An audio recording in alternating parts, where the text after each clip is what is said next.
A record store employee in Seattle looked at the quiet guy in the flannel shirt browsing used guitars and said with complete authority, "Dude, you're playing Smells Like Teen Spirit all wrong. Let me show you the correct way." What happened in the next 3 minutes became one of the most humbling moments in music retail history. It was a rainy Thursday afternoon in October 1992, just over a year after Nevermind had exploded into the mainstream and turned three guys from Aberdeen into reluctant superstars. Kurt Cobain had a few hours to kill before Nirvana's soundcheck at the Crocodile Cafe. He'd been walking around Capitol Hill for 2 hours, hood up against the drizzle, trying to find some space in his own head, when he noticed Sonic Boom Records had some used guitars hanging on the back wall. The weight of sudden fame was suffocating. Every interview felt like an interrogation. Every photo shoot felt like a betrayal of everything punk rock was supposed to represent.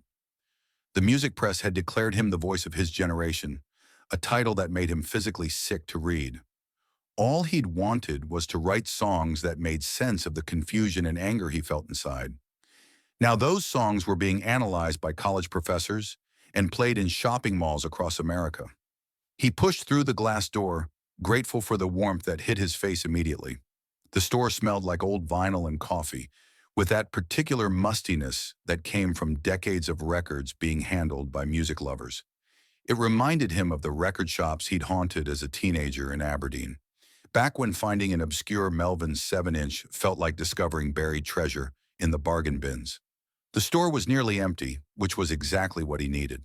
A couple of college students were flipping through vinyl in the punk section, their conversation a low murmur about whether the Pixies had sold out by signing to a major label.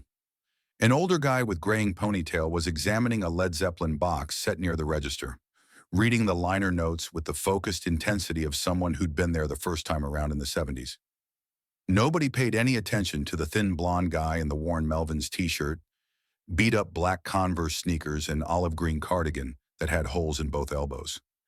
He looked like half the customers who came through here daily, just another flannel-wearing music lover trying to stay dry from the perpetual Seattle rain that defined the city's mood. Kurt walked to the back wall where three acoustic guitars hung next to a small PV practice amp that had clearly seen better decades. The guitars were obviously used, their finishes worn smooth by countless hands over the years. A Martin with a hairline crack along the soundboard that someone had carefully repaired with wood glue. A Guild that looked like it had survived more than a few late-night recording sessions. And a Yamaha FG 180 that had the kind of natural aging that only came from being truly played rather than just owned and displayed. He took down the Yamaha carefully. The neck felt just right in his hand. Not too thick, not too thin, worn smooth by previous owners. The action was a little high, but perfectly playable. He sat down on an old milk crate someone had positioned near the guitars and adjusted the instrument comfortably on his lap.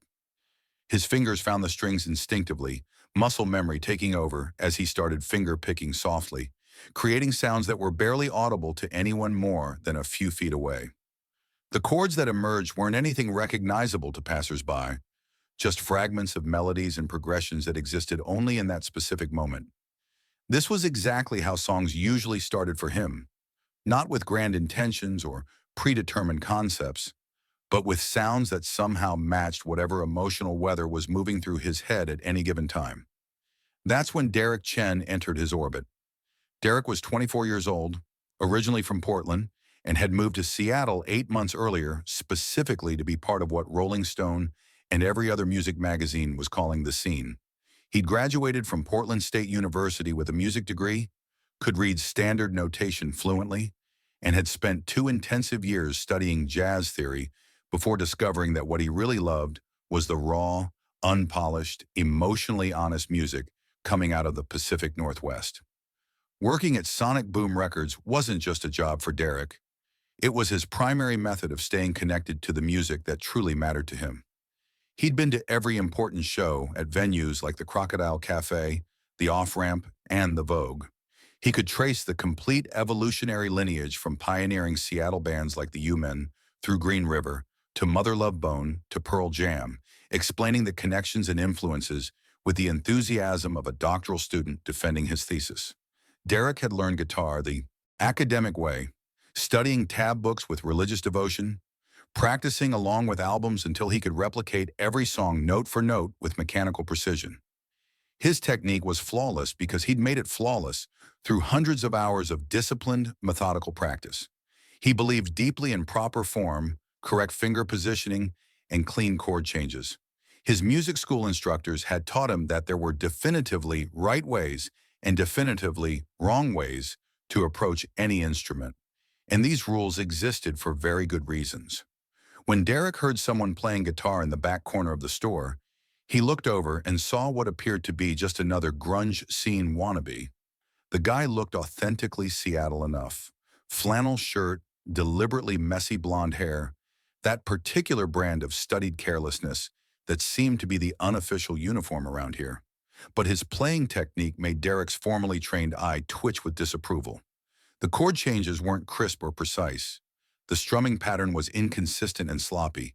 His left-hand positioning was completely wrong according to everything Derek had been taught about proper classical guitar technique. It looked amateurish and undisciplined, like someone who'd learned by watching and copying rather than understanding the theoretical foundation behind what they were doing. Derek felt that familiar mixture of protectiveness and mild annoyance that came from loving music too much to watch it being carelessly butchered by someone who clearly hadn't put in the necessary work to learn it properly. Derek approached with purpose. "How's it sound?" Derek asked politely, gesturing toward the guitar in the customer's hands. "Fine," Kurt said quietly, not bothering to look up from the strings he was gently finger-picking. "Just fooling around, really." Derek listened for another long moment as Kurt continued playing, and gradually the chord progression became more recognizable. The customer was indeed attempting to play something that sounded vaguely like "Smells Like Teen Spirit," but it was being executed with such loose, imprecise technique that it barely resembled the song that had fundamentally changed rock music forever just 1 year earlier. "Oh, you're trying to play Smells Like Teen Spirit," Derek said, his tone carrying that particular mixture of helpfulness and gentle condescension that naturally comes from someone who absolutely knows they're about to correct an obvious and easily fixable mistake. "But you've got the intro progression completely wrong there." Kurt's fingers paused on the strings for just a moment. Something barely perceptible flickered across his face. Not annoyance exactly, but perhaps a kind of weary recognition, as if he'd encountered this exact type of interaction many times before. Derek continued, his voice gradually taking on the patient instructional tone he'd learned from his music theory professors back in Portland. "The chord progression isn't supposed to be random strumming like that. It's F major to B flat major to A flat major to D flat major. Clean chord changes with a very specific strumming pattern. When you play it all loose and muddy like that, you completely lose the driving power and energy that makes the song work." Kurt finally looked up at Derek for the first time during their interaction. His blue eyes appeared tired but remained alert and observant, quietly taking in everything. Derek's confident posture, his eager-to-help facial expression, the unconscious way he was positioning himself as the teacher in this spontaneous musical lesson. "I see," Kurt said softly, his voice barely above a whisper. "Here, let me show you the correct way," Derek said, reaching for the guitar with genuine enthusiasm, truly believing he was about to make this confused customer's entire day significantly better. "I've been playing this particular song since the album came out last year. I've got the technique down perfectly now, so you'll be able to hear the difference immediately once I demonstrate proper form."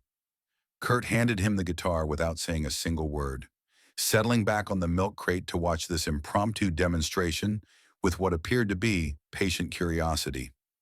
Derek positioned himself with absolute textbook posture, back completely straight, guitar held at precisely the proper angle, left hand positioned exactly as his classical guitar instructors had taught him during countless hours of technique drills.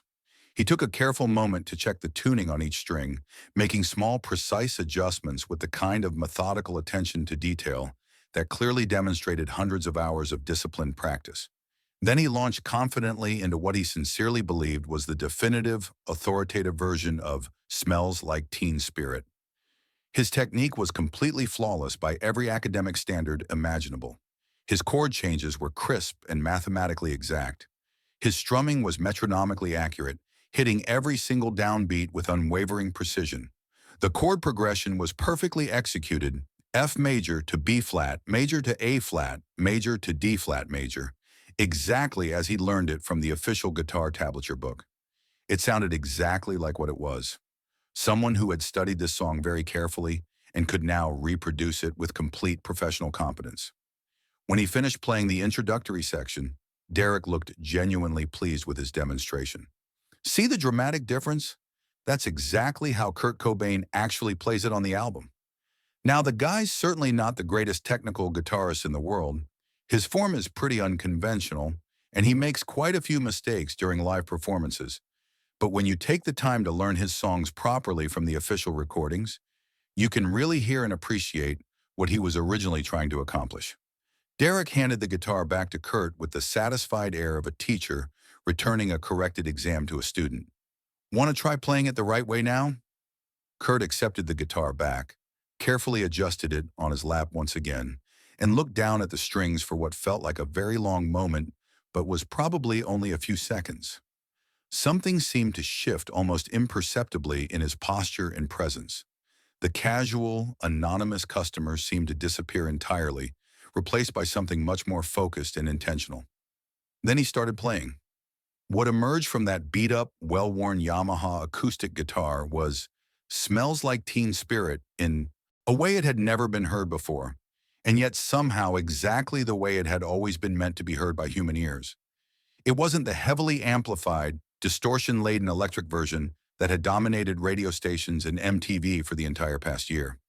It wasn't Derek's technically precise acoustic reproduction either. This was something completely different. Something that sounded less like a song being performed and more like a song being born in real time, emerging naturally from some deep emotional necessity. Kurt played exactly the same chord progression that Derek had just demonstrated with such academic precision. But when his fingers actually touched those strings, those familiar chords somehow became something else entirely. They carried an emotional weight that had absolutely nothing to do with volume levels or electronic distortion effects. The F major chord sounded like pure frustration made audible. The B flat major felt like questioning everything you'd ever been told to believe about yourself and the world. His strumming technique wasn't clean or precise by any conventional technical standard. Instead, it was urgent and desperate and brutally honest in a way that made technical precision seem completely beside the point. Some beats landed harder than others, creating natural dynamics that no metronome could possibly teach. Some chord changes happened a split second early or late, but they felt absolutely right, as if that's exactly when they needed to happen for maximum emotional impact.